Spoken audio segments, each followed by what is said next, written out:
বিশ্ববিদ্যালয়ের অধ্যাপনা করেন, তার সঙ্গে রাজনীতি, আর ভোটের সময় একদম ফুল টাইম দিতে হয়, কিভাবে সামলাচ্ছেন? টালিগঞ্জ তো আপনার পরিচিত জায়গা।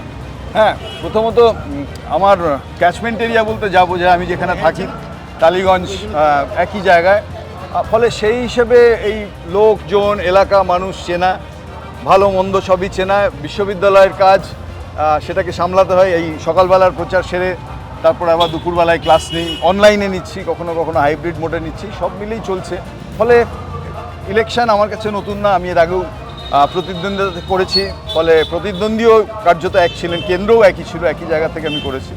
ফলে ইট ইজ হয়েছে ফলাফল 2006 আমরা খুব অল্প ভোটে পরাজিত হয়েছিলাম, আমরা প্রায় 500 ভোট বলা যায়। কিন্তু 2011 আবার বলছি, সেটা হচ্ছে যে বামেদের সরে যাওয়ার সময় আমাদের তখন দুর্বল অবস্থা। তৃণমূল ওয়াজ এ রাইজিং ফোর্স। এখন ঠিক উল্টোটা, তৃণমূল হচ্ছে যে একটা ক্ষয়িষ্ণু শক্তি, তাদের পতন সময়ের অপেক্ষা। এই সময় আমি আবার নির্বাচনের ময়দানে এসেছি।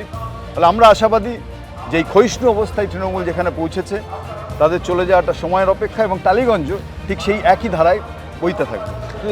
এই যে আপনি বলছেন তৃণমূল কংগ্রেসের 90টার উপরে সোশ্যাল স্কিম চলছে, কিসের ভিত্তিতে আপনারা বলছেন? কি দিয়ে আপনারা কমব্যাট করছেন? কি ইস্যু আপনাদের কাছে? সবচেয়ে বড় ইস্যু হচ্ছে মুখ্যমন্ত্রী প্রত্যেক দিন যা বলেছে, ভোট ঘোষণার যদি 48 ঘন্টা আগে নতুন করে ভাতা ঘোষণা করতে হয়, তার মানে বোঝা যাচ্ছে ওই 90টা স্কিম কেন দুয়ারে সরকার পৌঁছেও মানুষের মন আর জয় করতে পারেনি।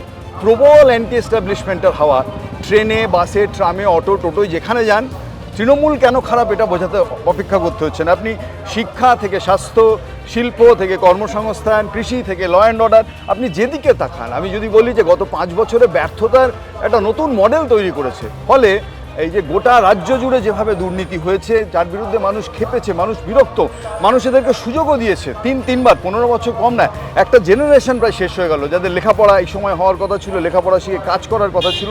ফলে গোটা রাজ্যে একটা শিল্প নেই, বাণিজ্য নেই, ইকোনমি ঝুলে যাচ্ছে। 8,000 স্কুল বন্ধ, 22,000 নতুন মদের দোকান খুলছে। এই ঘরানার রাজনীতি পশ্চিমবঙ্গ দেখে অভ্যস্ত ছিল না। ফলে যারা সেই পরিবর্তনের পক্ষে হেঁটেছিলেন একসময়, তৃণমূলকে আনবেন বলেন, তারা পরিত্রাণের পথ খুঁজছেন। সো আমি আবারও বলছি, সেই জায়গায় আমরাই ভরসার জায়গা।